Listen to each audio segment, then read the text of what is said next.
ಅಹಮದಾಬಾದ್ ದುರಂತ ಆಗಿರೋದು it's one of the unfortunate. ಯಾಕಂದರೆ ಒಂದೇ ನಿಮಿಷದಲ್ಲಿ ಟೇಕ್ ಆಫ್ ಆಗಿ ನನಗಿರ್ತಕ್ಕಂಥ ಮಾಹಿತಿ ಪ್ರಕಾರ 2 ಇಂಜನ್ಗಳು ಸೀಸ್ ಆಗಿರ್ತಕ್ಕಂಥದ್ದು. ನನಗೆ ಸ್ವಲ್ಪ ಏವಿಯೇಷನ್ ಬಗ್ಗೆ ನಾಲೆಜ್ ಇದೆ, ಸಂಪೂರ್ಣ ಇಲ್ಲ. ಇದು ಬಹುತೇಕ ಸುಮಾರು ಒಂದು 10 ಲಕ್ಷ 20 ಲಕ್ಷ ಫ್ಲೈಟ್ಗಳಲ್ಲಿ ಇಂಥದ್ದು ಒಂದು ಆಗಿರ್ತಕ್ಕಂಥ ಉದಾಹರಣೆ ಇದೆಯಲ್ಲ, ನನಗೆ ಗೊತ್ತಿಲ್ಲ. ಇನ್ನು ರಿಲೇಟಿವ್ಲಿ ಹೊಸ ಫ್ಲೈಟೇ ಅದು, 9,000 10,000 ಫ್ಲೈಯಿಂಗ್ ಅವರ್ಸ್ ಆಗಿದ್ರು ಕೂಡ ಏವಿಯೇಷನ್ ಇಂಡಸ್ಟ್ರಿನಲ್ಲಿ ನಾವು ಹೊಸ ಫ್ಲೈಟ್ ಅಂತಲೇ ಕರಿಬೋದು.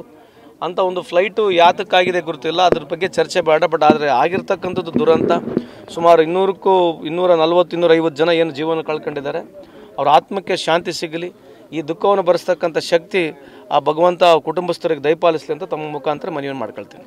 ಅಹಮದಾಬಾದ್ ದುರಂತ ಆಗಿರೋದು it's one of the unfortunate. ಯಾಕಂದರೆ ಒಂದೇ ನಿಮಿಷದಲ್ಲಿ ಟೇಕ್ ಆಫ್ ಆಗಿ ನನಗಿರ್ತಕ್ಕಂಥ ಮಾಹಿತಿ ಪ್ರಕಾರ 2 ಇಂಜನ್ಗಳು ಸೀಸ್ ಆಗಿರ್ತಕ್ಕಂಥದ್ದು. ನನಗೆ ಸ್ವಲ್ಪ ಏವಿಯೇಷನ್ ಬಗ್ಗೆ ನಾಲೆಜ್ ಇದೆ, ಸಂಪೂರ್ಣ ಇಲ್ಲ. ಇದು ಬಹುತೇಕ ಸುಮಾರು ಒಂದು 10 ಲಕ್ಷ 20 ಲಕ್ಷ ಫ್ಲೈಟ್ಗಳಲ್ಲಿ ಇಂಥದ್ದು ಒಂದು ಆಗಿರ್ತಕ್ಕಂಥ ಉದಾಹರಣೆ ಇದೆಯಲ್ಲ, ನನಗೆ ಗೊತ್ತಿಲ್ಲ.